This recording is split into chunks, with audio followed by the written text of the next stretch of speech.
Swayam Prabha. Digital India. Educated India.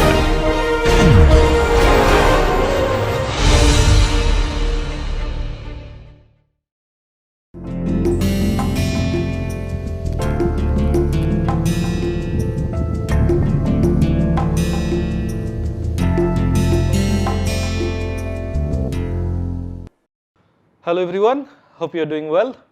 Welcome back again to this online structural geology NPTEL course. We are in our week number 11 and we are learning faults, ductile shear zones, etc. etc. So today we will start our first lecture on ductile shear zone, and this is lecture number 31. So in this course we will initially very briefly review what we have learned so far, the faults, and from the faults we'll slowly switch to ductile shear zone. So most of the slides or comments that we will hear, these are said before, but I would like to repeat them again for a review. Then we'll define ductile shear zones and look at their different characteristics. After that, we will see two very important features of ductile shear zones. One is foliations and another is kinematics. And in the next lecture, we will figure out what are the different microstructures and at the same time the kinematic indicators of ductile shear zones. So what I mean by this, that how to know that which way the shear zones moved past one another with respect to the rocks which are undeformed. But we will learn all these things in this lecture, and then in the next lecture we will learn further. So what we are going to do first, as I said, that we will review. So this illustration we have seen before. We know that in the low pressure and temperature we generate mode 1 or mode 2 fractures. So rocks generally do show brittle deformation, and these are attributed to fractures,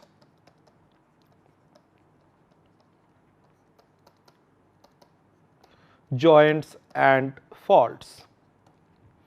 These are essentially the homogeneous deformation.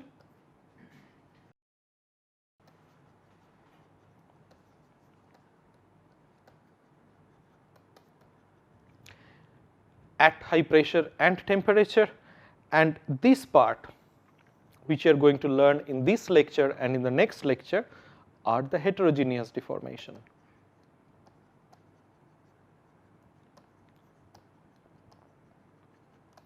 Or in other ways, localized deformation.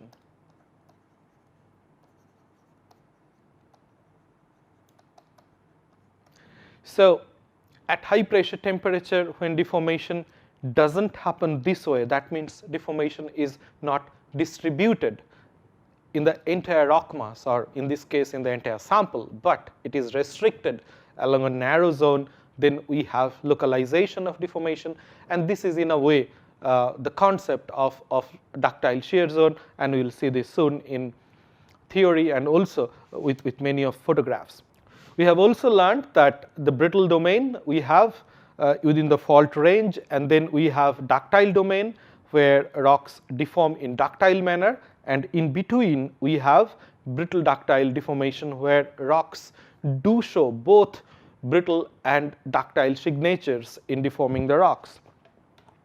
So we also have learnt it that initially we classify any localized type of deformation in terms of faults, and then we call it brittle faults if the cohesion is not maintained, the continuity is not maintained during the deformation.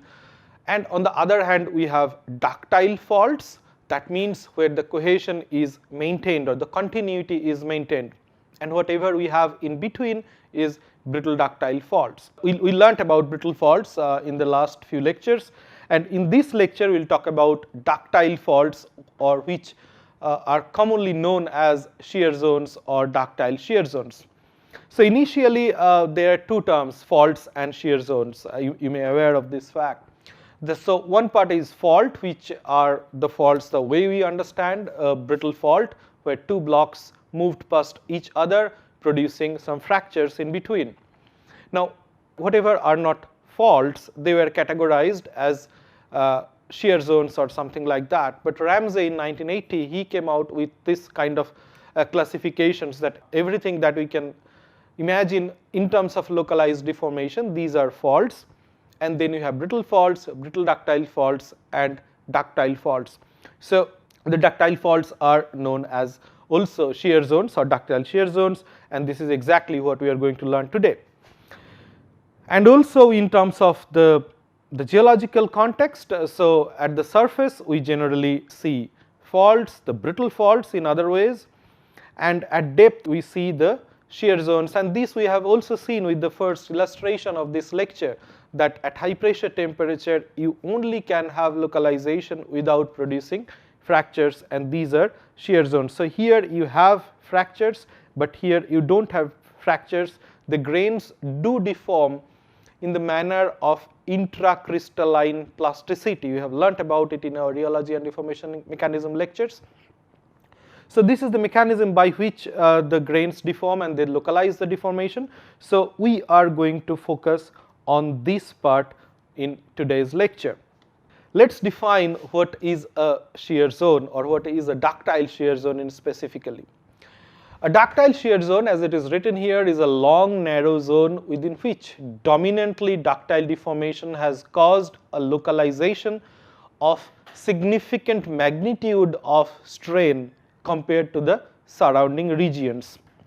There are many important phrases here which are important in defining the ductile shear zone or important in characterizing the ductile shear zones. The first one is long narrow zone. So that means the zone which is a ductile shear zone has to be long enough compared to its width. So it's a narrow lenticular zone.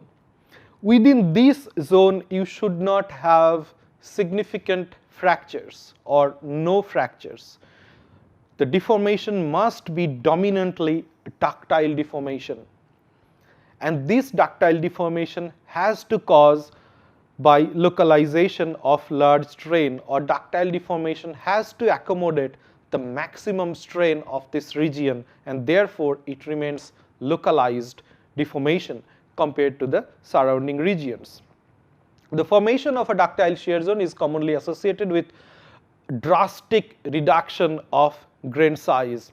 We will see some slides or photographs later that the grain size in the surrounding regions are much higher compared to your localized domain, and this is a mechanism how the grains actually accommodate the deformation, and the mechanism we learnt about it is intracrystalline plasticity.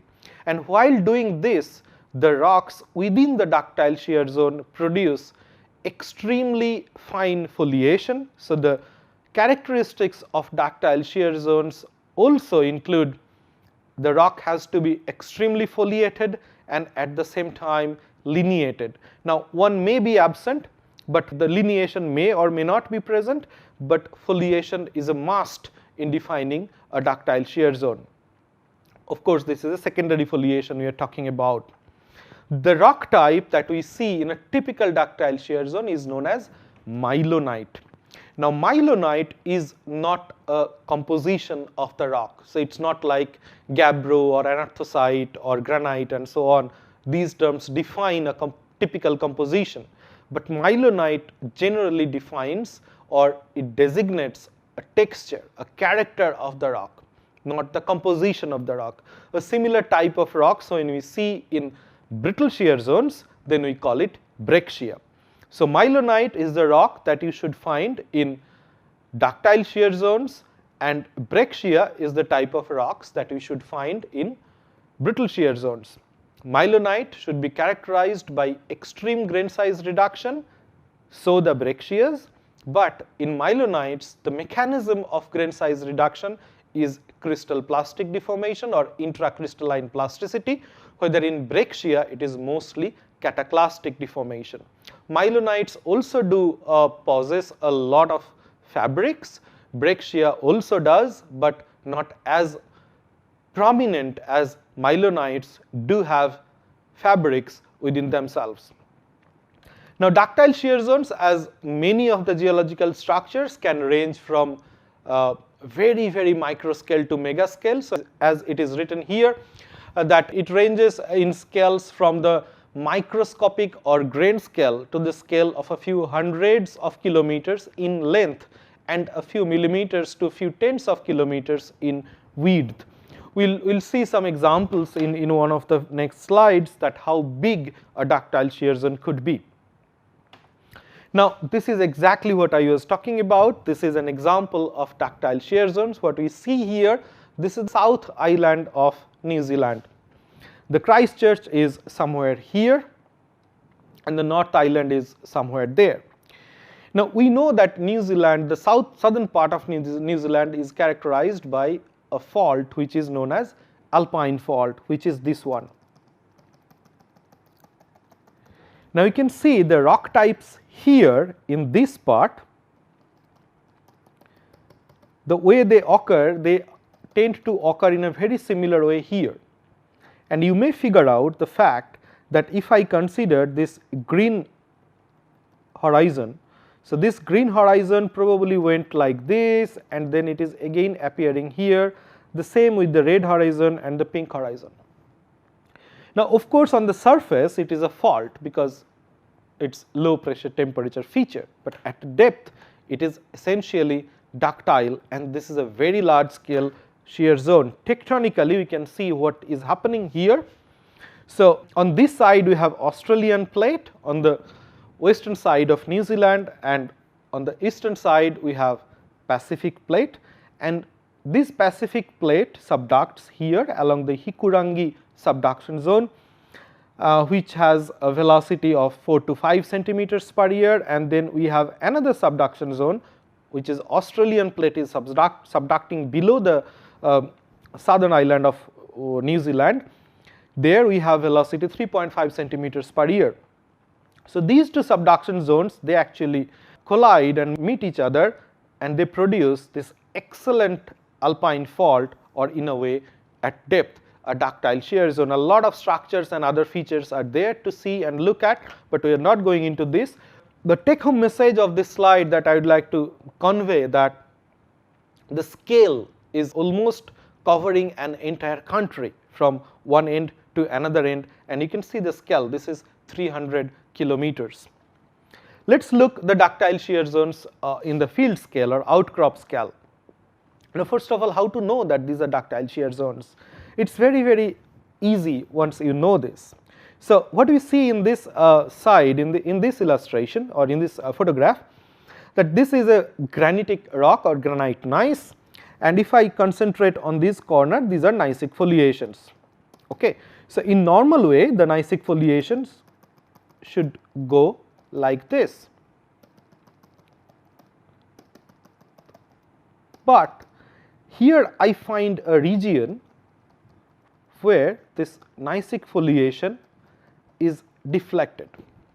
The region is essentially narrow and the deflection is mostly restricted in this narrow band. So, this is the narrow band we are talking about.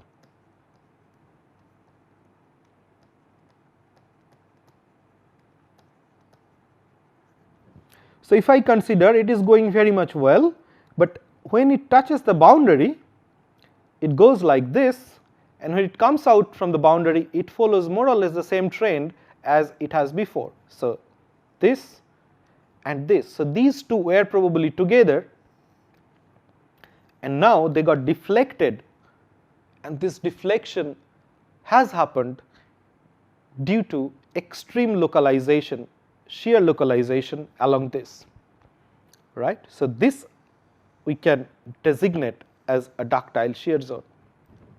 If you look at in the next image, again you can figure out that we have something, a very narrow zone, and this does not have exactly similar appearance as we see here in the other image.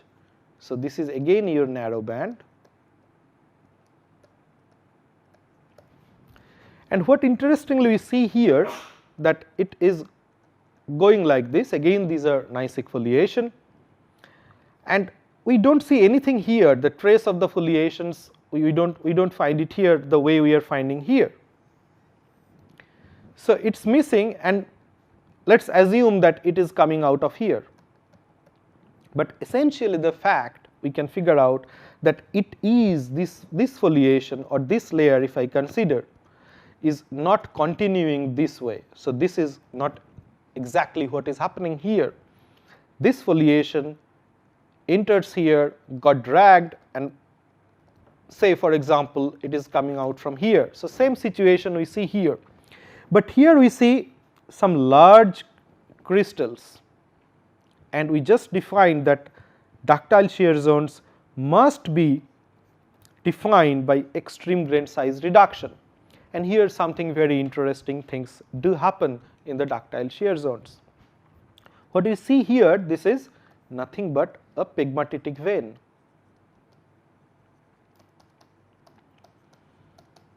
And how did it happen?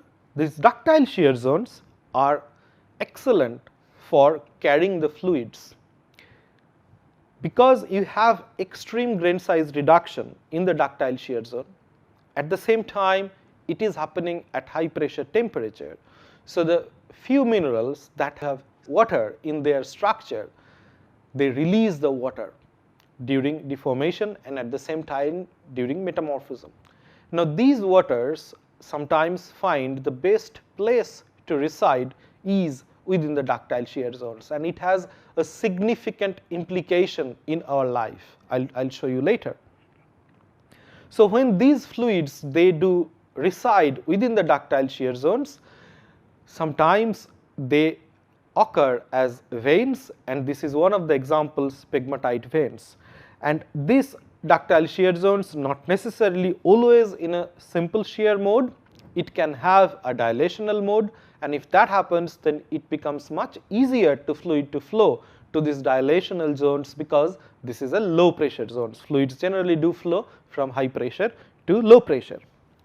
We'll see the importance or what is the role of fluid here and so on, and why it is important in our life in one of the next slides. We saw the ductile shear zones in very large scale. Now we saw it in field scale, but let's have a look what happens in micro scale. It's a very similar thing that we are looking at. We see that we have again a narrow zone here, which is essentially different. So this is the same image, this one and this one. So this is plane polarized light and this is cross polarized light. What we see here, that we can identify the grains here, individual grains you can figure out, but here these are very fine, and again it is occurring along a narrow zone, and it's the same composition. So, and if we see here as well, the same narrow zone, of course it's the same piece of slide, we see it here. So here the grain size is drastically reduced compared to the grain size here, and this rock piece is a granite. Now what is important to observe here, that it actually has a very sharp boundary from the high grain size to the low grain size. Now these grains that we see here, they actually did not undergo any fracturing or so on.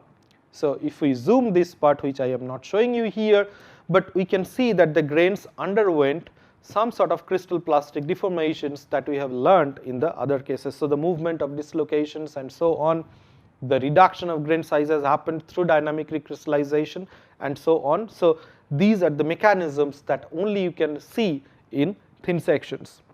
And you can go even further down to the scale, and this is an scanning electron microscope image. These darker things you see here, these are quartz grains, and these white things that you see here, these are biotite grains.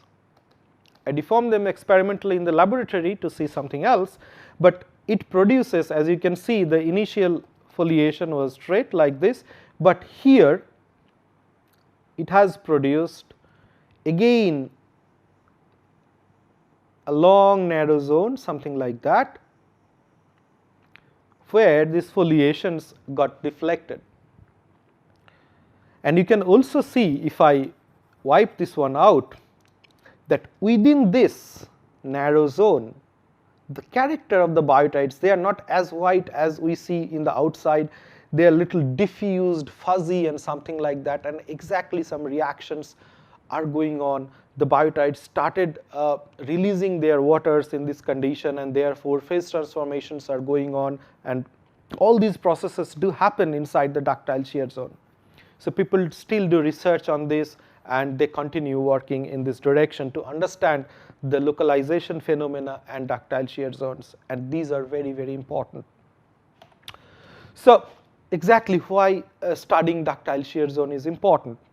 Now if we look at the global map, and we particularly see that where earthquakes and volcanisms do happen, interestingly we will see that these essentially coincide with the plate boundaries. So it could be convergent, divergent, or sliding plate boundaries, but most of the earthquakes and volcanisms do happen along the plate boundaries. And what happens in the plate boundaries? Plate boundaries are essentially high strain zones, because we see large number of mountain chains there. You can think of Himalaya. It is also a foci of the earthquakes and explosive volcanisms. You know the ring of fire here along this Pacific, so this one, and here this one. So these are the places which are most dynamic places in the earth, and we see extreme strain localization because the plates do collide past each other, they move away from each other, they slide past each other, and so on. So these are the places at depth. If you follow this, you will see extreme localization at very large scale.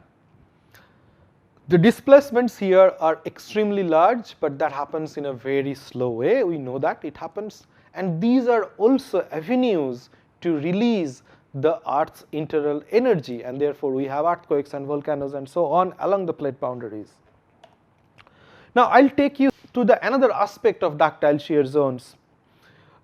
You must have seen, or you must know the fact that if you go to the eastern part of India, and if I ask you the question, of course it is written here, that which one is the most rich zone in terms of mineralization. And we all know that this is the copper mines, the iron mines, the uranium mines. These are mostly along Shingbhum region, along the Chotanagpur Naisik complex. And this Shingbhum region is characterized by a shear zone, which is known as Shingbhum shear zone. And if you travel from Ghatshila to Tatanagar and so on, you will see series of mines where people extract apatite, copper, molybdenite, nickel, uranium, and so on. Now all these things, why they deposited along the shear zone boundary? Now again I answered this question partly, that these things do occur along the shear zones simply because shear zones have extremely different dynamics compared to where strains are not localizing. So mineralization is essentially a process which is extremely dependent on the deformation phenomena. So this is the Shingbhum shear zone, and along which you have series of mines which extract important economic deposits. If you go to the northwestern part of India, in Rajasthan, this is also a state where we have a lot of mineralizations, and I tell you this is a map of Geological Survey of India, and all along this, these are the shear zones together with Delhi Fold Belt, and you see these places are the places where you have series of economic mineral deposits you can find. So ductile shear zones not only important to understand the dynamics of the earth, but it is also important to understand the mineralization processes and also to mine them and work upon them and explore further for economic mineral deposits. Let's look at what are the characteristics of ductile shear zones. We'll learn more, but here I have summarized a few points. So ductile shear zones, as we have learned, that this is strongly foliated and lineated rock that has undergone intense ductile deformation, or in other ways we call it myelonitization or myelonitization, with accompanying reduction in grain size. This we have learned. It contains fabric elements of monoclinic symmetry, grains mostly flattened, are much smaller than the wall rock. This we have also learned. The deformation is dominantly crystal plastic or intracrystalline deformation. We learnt the mechanism in the deformation mechanism lectures, with or without presence of porphyroclasts. Now, if there are porphyroclasts or porphyroblasts, we have some type of classifications. We'll learn it soon. It contains planar and linear shape fabric, so it has foliation and lineation. The matured myelonites generally show more than one planar fabric. So, 3 subfoliations mostly inclined to each other with certain angles. We see them and they are very important kinematic indicators. We will learn about it in the next lecture. At the same time, in the ductile shear zones, we see most of the times tight to isoclinal folding, reclined folding, and also a very special type of fold that we did not learn yet is sheath fold. So, these are the characteristics of ductile shear zones, or in other ways you can say these are the characteristics of myelonites. So, this is how we can now classify, knowing everything, the entire shear zone rocks including faulted rocks. So, in this line, along this line, everything happening in this side is brittle and what is happening in this side is ductile. In the brittle domain, we mostly see random fabric. In the ductile domain, we mostly see foliated fabric. Now, within this brittle domain, we can classify the rocks as non-cohesive, which is mostly at the very, very near surface area, and cohesive is near the subsurface area. Now, within the non-cohesive domain, we can have 2 types of fabrics or 2 types of rocks. One is fault breccia, where the visible percentage of fragments should be greater than 30%. And if it is less than 30%, then we call it fault gouge. Within the cohesive domain, we have crash breccia, where the fragments should be greater than 0.5 centimeter. If we have fragments in between 0.1 to 0.5 centimeter, then we call it fine crash breccia, and if the fragments are less than 0.1 centimeter, then we call it crash microbrechia. And if we have grain size even smaller than 0.1 centimeter, then we call it proto-cataclysite, cataclysite, and ultra-cataclysite. So, proto is going to be cataclysite, and ultra-cataclysite is more deformation or more grain size crashing has happened after cataclysite phase. So, the stages are something like that. In the foliated fabric, we have protomyelonite, myelonite, and ultramyelonite. We are going to learn it soon. These myelonites are sometimes also called orthomyelonite in older literature. And these classifications, this proto-cataclysite, cataclysite, or ultra-cataclysite, and at the same time protomyelonite, myelonite, and ultramyelonite, is mostly function of the proportion of the matrix, that how much bigger grains you have and how much smaller grains you have. So, if we go to the cohesive domain, the matrix should be 0 to 10%. So, it is mostly large clasts you have. And in the proto-cataclysite or protomyelonite, you should have matrix 15 to 20%, in myelonite 50 to 90%, and in ultra-cataclysite or in ultramyelonite, the matrix should be almost 90 to 100%. So, the rock is mostly full of matrix, so you do not have any visible grains there. And this is how this entire process can happen if the deformation increases from here to here. Let us have a look now the different characteristics of protomyelonite, myelonite, and ultramyelonite.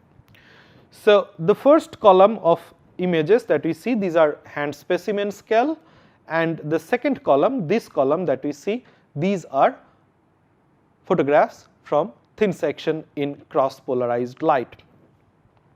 So, protomyelonite, as we have learned, The grain size has to be greater than 50 microns, percentage of matrix less than 50%, small recrystallized grains surrounded by large relic grains, or it's known as mortar texture. So you see here the black stuff in this hand specimen are actually your matrix, which is very less in terms of the total volume of the rock or total area of the rock that we are seeing in this image. And these brownish things along with these large clasts are your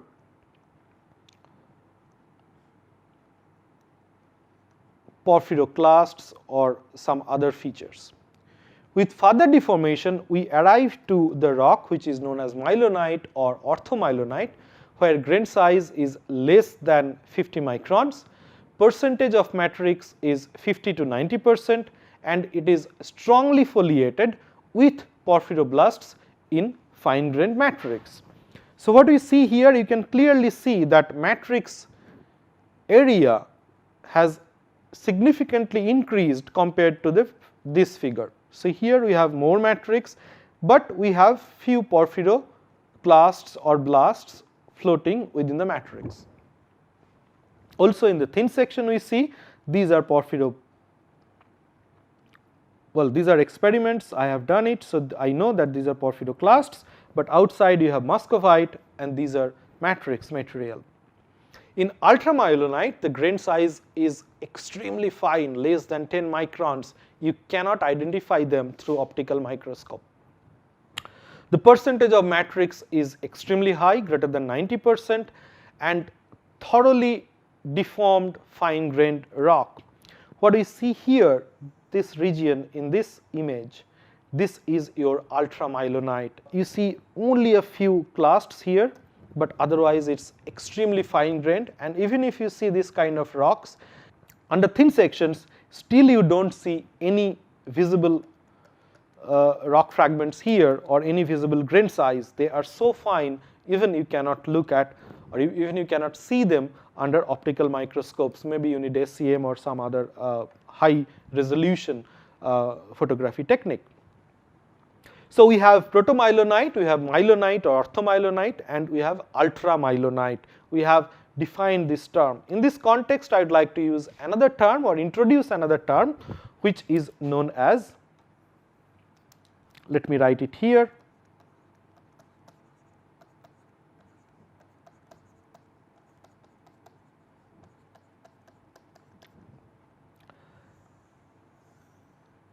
it is pseudotachylite. Now, pseudotachylites are something that you generally find in faulted rocks or in ductile shear zones. Pseudotachylites, you can consider them a kind of ultramyelonite in a way, but the mechanism of formation of pseudotachylite is a little bit different. The deformation has to be extremely fast, and when you have extremely fast deformation, because of the frictional movement between the two blocks, it produces significant amount of heat along the contact zones. And when you have significant amount of heat along a very localized zones, this heat or this high temperature which is produced by this frictional heating, it melts the surrounding rocks. And when that happens, then it stays as a melt or very fine grained rock along a very narrow zone. So apparently it appears like ultramyelonite, but this is not exactly ultramyelonite, but this is the mechanism you form pseudotachylite, where you have two blocks moving past each other, and because of the slip, very first slip, in this zone enormous amount of temperature generates, and here it melts, and what stays here is a very, very glassy material, dark glassy material, and that is known as pseudotachylite. Now, how the grain size reductions to happen, we learnt about it, but let's have a look again. So this is an experiment by Auke, and we see here this is initial sample where this is Carrara marble and the crystal. So you see in this very colorful image, these are calcites. Now if you start deforming it, shearing it, they initially undergo to produce some kind of fabric here like this, and later at this stage where shear strain is 3, it is almost kind of protomyelinite that we have learned that we have large crystals and fine grain matrix, but which is less than 50% or even less. But when we have a significant amount of deformation, the grain size reduced to very, very fine scale. So this is also similar size, a similar scale here, the same magnification we have taken. So this is 500 micron again. And what you see here, the grain size is extremely small compared to this. So just increasing shear strain from 0 to 11, we can see the drastic grain size reduction. And this is the mechanism how the shear zones, ductile shear zones, do accommodate the deformation. And now you know why it has very, very fine grains compared to the surrounding rocks. And we also have seen this. This is how the different deformation mechanisms do operate in accommodating the strain within the ductile shear zones. So you have dynamic recrystallization process. So initially it starts with bulging, the new grains appear at the grain boundaries, subgrains, and then you have the subgrains, they rotate while these parent grains are still here. But finally when you have grain boundary migrations at even higher pressure and temperature, the parent grains are completely gone, they produce new smaller grains through the process of dynamic recrystallization. So essentially, again, as I was talking about in the very beginning of our deformation mechanism lecture, that doesn't matter how big is the structure, it has to initiate from a very, very small scale. And this is also true for ductile shear zones. Now let's have a look of how do we describe a ductile shear zone, or in other words, the anatomy of a ductile shear zone. So if this is the undeformed rock, whether all these are passive markers, as you can see here, or active markers, then there are two possibilities. Possibility one is that if I shear it like this, then one possibility is that the entire piece of the rock or entire rock mass is deformed in homogeneous manner. So in that case we produce some deformation features like this, where the rock accommodated the deformation in homogeneous manner. If that doesn't happen, if it happens in localized manner, then it should take a shape like this, where the deformation got localized along this narrow zone, and this is nothing but your ductile shear zone as we are talking about. Now if it was like this,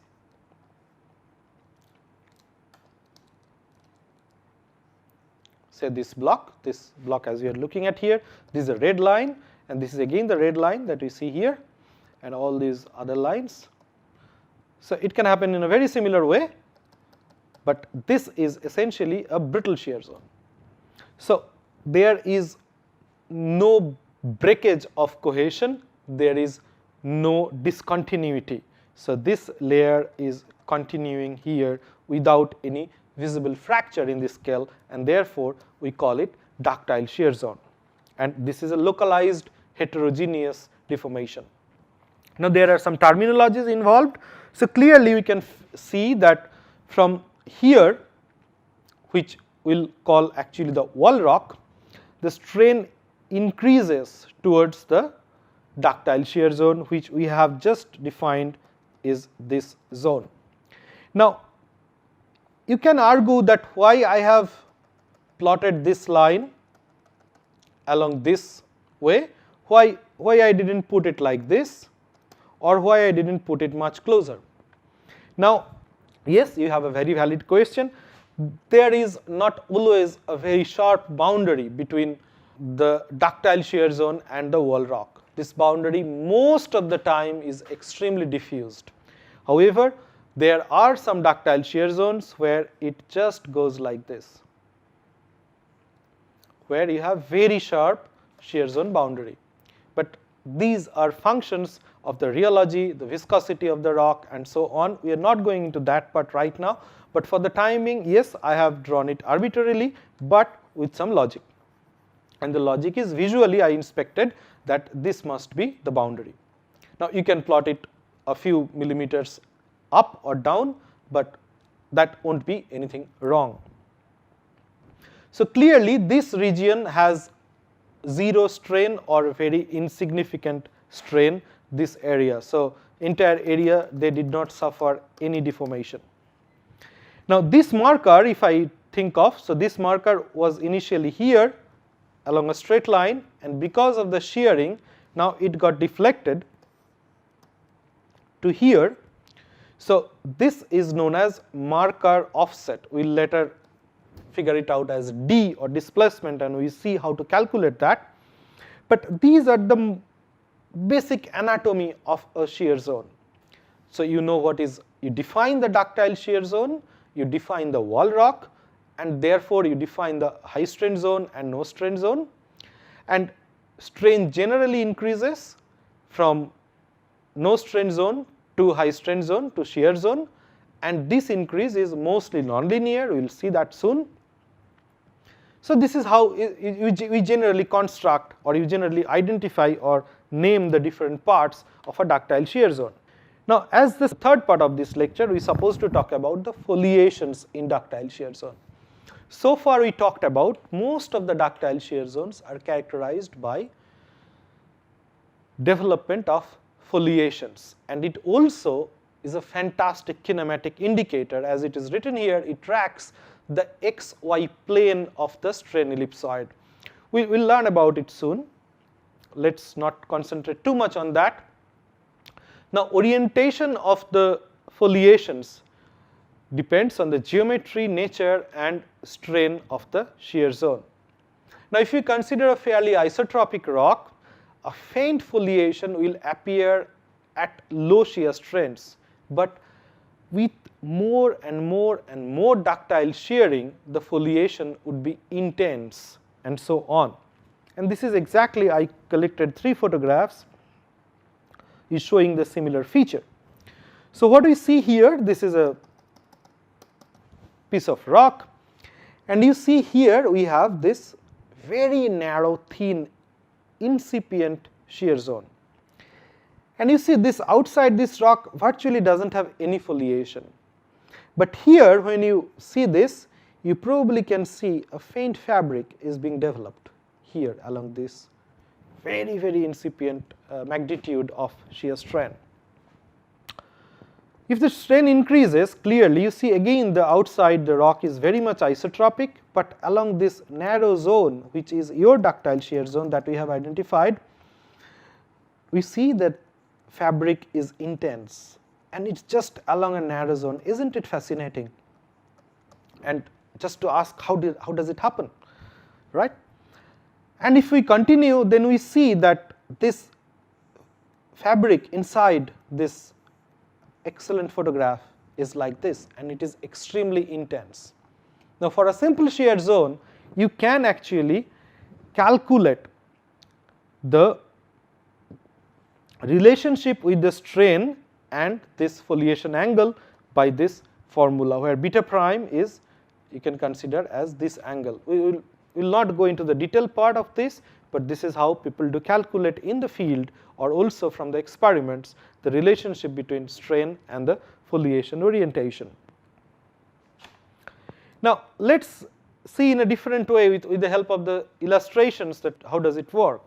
So shear zones generally they are related to the foliation. As we talked about, the foliation initially makes a 45-degree angle with the shear zone along the margins, and this angle is reduced as the strain increases towards the center of the zone. So if we assume this block here to be sheared this way,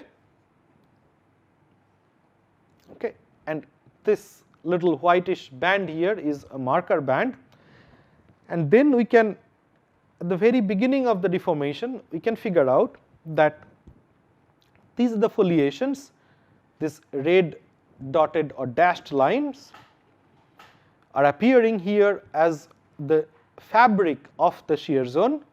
This marker bed got also deflected, and the deflection, the disposition of this marker bed may or may not coincide with the orientation of the shear shear zone fabrics, which are the red ones here. So you see the red ones has, red one here in this case, it has an orientation like this, and this has an orientation like this. So they may or may not coincide like this. Now I can calculate the shear strain through the deflection of these markers, or I can also calculate through the orientation of this newly developed fabric with respect to the direction of bulk shear, which is in this case this horizontal lines. So if you can continuously measure, you draw tangent and you measure along a profile A to B, then you can plot, you can calculate it and you can plot it, and it clearly shows the profile, strain profile of the shear zone, and in this case it is like this. If the strain continues, then you see that these foliations was restricted, the foliation planes were restricted here, and now they have increased. So the shear zone is also increasing along their width, and if you again do the same practice of profiling the shear strain along the shear zone, so again you do measure shear strain at different points, and then you see that strain has increased compared to the previous one, and this is how in a shear zone you can actually measure the strain profile. You can also, if you don't know, if you don't see the deflections of the markers, with this you can calculate the deflection of the markers with this equation. So you know from A to B you can integrate the shear strain with respect to the y direction, so the perpendicular direction that you can talk about. Now we see this in the field very commonly.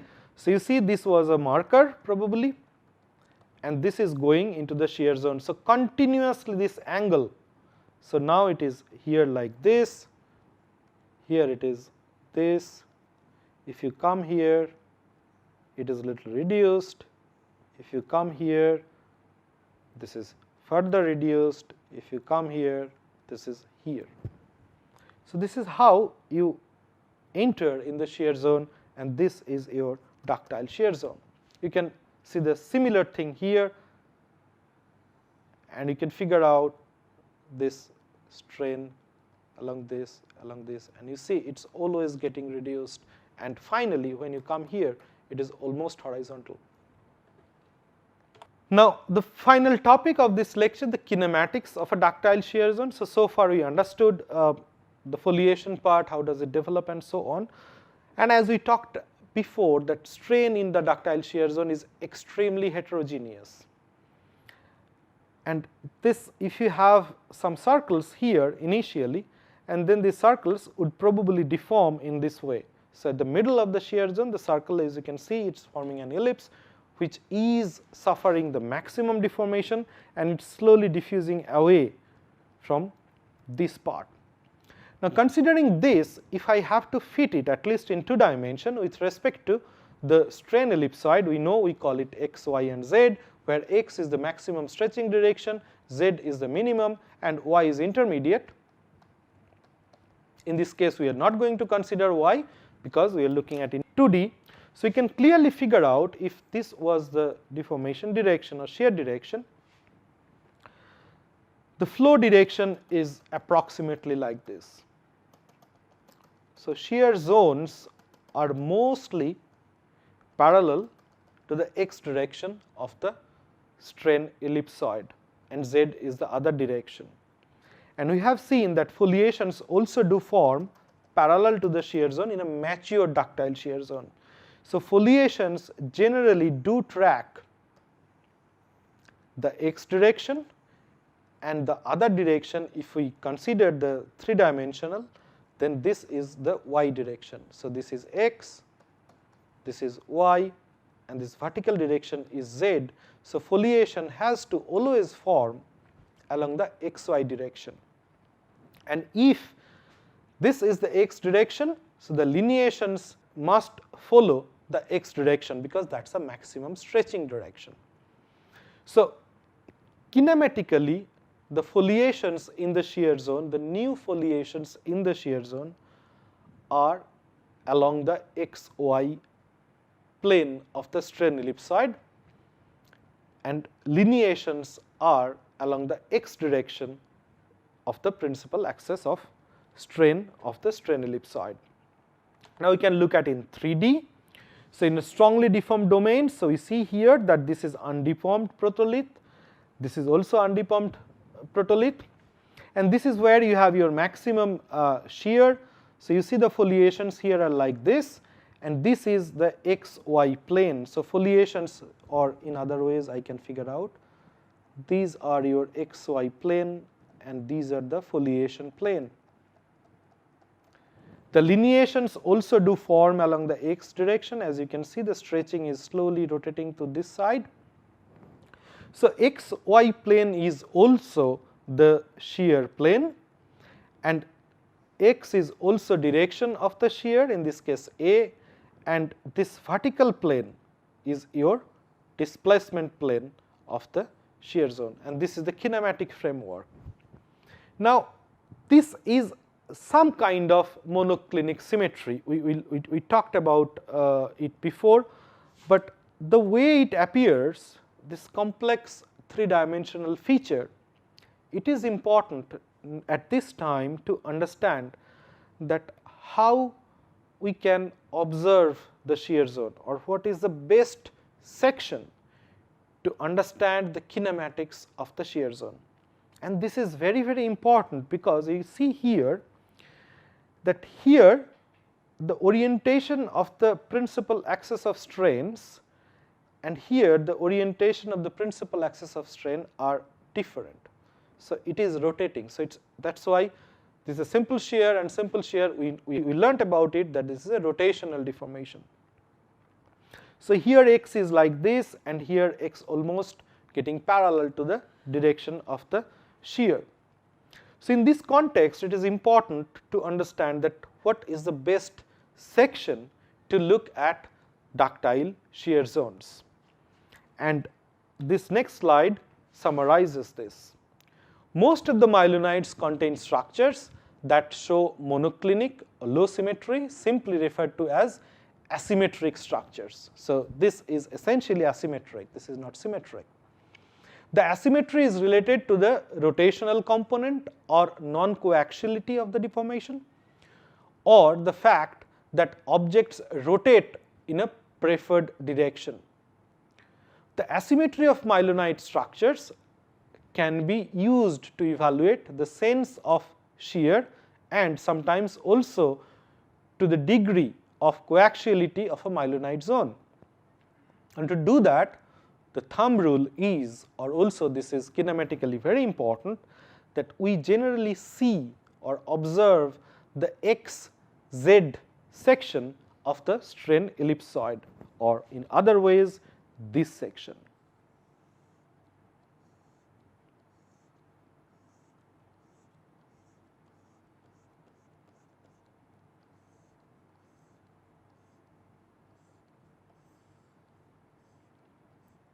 No one is stopping you to see here or see here, but this is the best section to figure out the asymmetry of the shear zone, because the flow is happening in this direction, and at the same time this is the perpendicular plane of your symmetry plane, which is the foliation xy plane.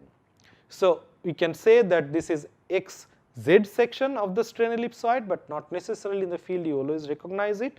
So in other ways we generally say it is perpendicular to the foliation and parallel to the lineation. This one is important because this section is also perpendicular to the foliation, but this section is perpendicular to the lineation, and then it is not the section you are looking for.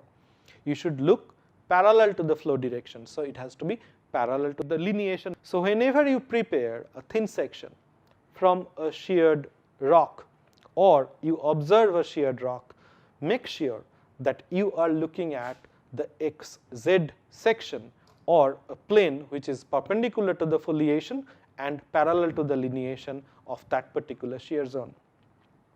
With this note, I finish this lecture, I conclude this lecture.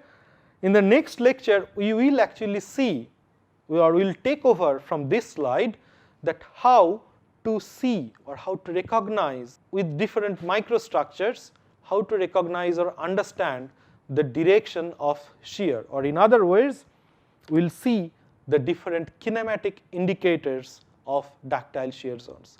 Thank you very much. Stay well. I will see you in the next lecture.